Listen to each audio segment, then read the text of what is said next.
Pada penghujung tahun 1940-an, menjelang kemerdekaan Republik Indonesia, mulai muncul kesadaran di kalangan Jam'iyah Nahdlatul Ulama yang di dalamnya juga ada perempuan NU.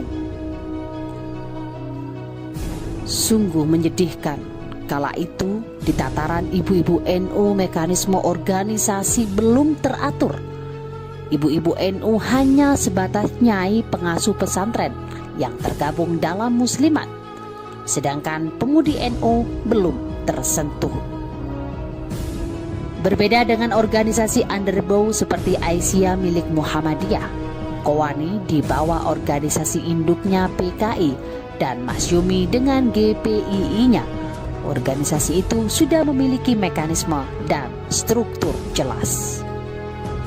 Ketiadaan organisasi underbow NU itulah yang akhirnya mendasari terbentuknya wadah agar pemudi NU terhimpun dengan semestinya. Perintisan terbentuknya wadah pemudi NU di bawah Fatayat digulirkan sedikit demi sedikit. Meski sempat ada penolakan dari kelompok NU konservatif yang tidak menginginkan keterlibatan perempuan dalam organisasi di bawah NU, dengan dialektika rumit, sampai akhirnya Kiai Haji Muhammad Dahlan, Ketua Umum PBNU yang berpusat di Surabaya, beliau mencetuskan keharusan wadah pemudi NU. 3 serangkai pemudi dipanggil Kiai Haji Dahlan ke kantor PBNU Surabaya. Mereka adalah Huzaimah Mansur asal Gresik, bersama 2 sahabatnya, Aminah Mansur dari Sidoarjo dan Murtosia Hamid asal Surabaya.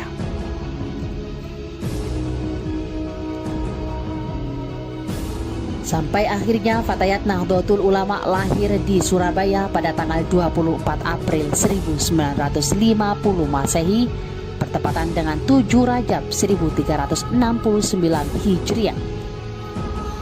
Disinilah dinamika perempuan NU dimulai dari kota Surabaya, Jawa Timur, sampai akhirnya PBNU meresmikan Fatayat sebagai badan otonom pada tahun 1952 pada Muktamar NU di Palembang. Selama beberapa tahun, 3 serangkai Fatayat NU itu berhasil membawa program organisasi dengan dana swadaya tanpa bantuan pihak lain. Kehadirannya Fatayat NU telah mencerahkan kaum perempuan lapisan bawah yang berkultur santri. Prioritas programnya mendirikan lembaga-lembaga pendidikan mulai dari pendidikan tingkat taman kanak-kanak hingga sekolah guru. Kader Fatayat melakukan pemberantasan buta huruf. Karena waktu itu banyak perempuan NU yang hanya membaca huruf Arab tetapi tidak bisa huruf Latin. Gerakan lainnya Fatayat NU yakni menyelenggarakan kursus keterampilan seperti menjahit, menyulam, membordir, hingga memasak. Fatayat NU pun menggelar kursus bahasa Inggris saat menghadapi revolusi.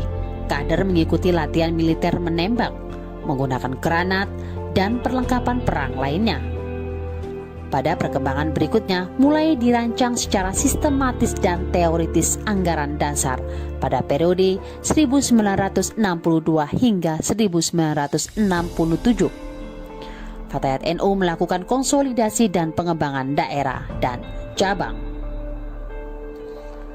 Arah yang diinginkan pengurus Fatayat saat itu adalah mengembangkan kursus keterampilan dan pengajian. Kegiatan itu dilakukan pada muaranya pembentukan budi pekerti perempuan muda NU dengan usaha tak mengenal lelah cabang berkembang. Dari hanya beberapa kini membentuk konsul-konsul daerah atau disebut CD ke berbagai wilayah seperti Jawa Tengah, Jawa Barat, dan Sumatera. Sosialisasi terus dilakukan hingga akhirnya terbentuk ratusan cabang di Indonesia.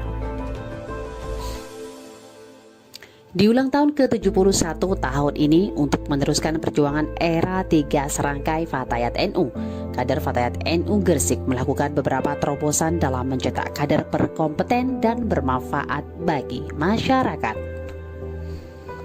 Di bidang ekonomi, Fatayat NU mendirikan Koperasi Yasmin Pinate dan mengembangkan syiar agama lewat digital, lewat media sosial, baik Facebook, YouTube, Instagram, dan Twitter. Untuk mencegah aliran radikalisme, Fatayat NU masuk ke perumahan industri melalui kajian Kiswa Female.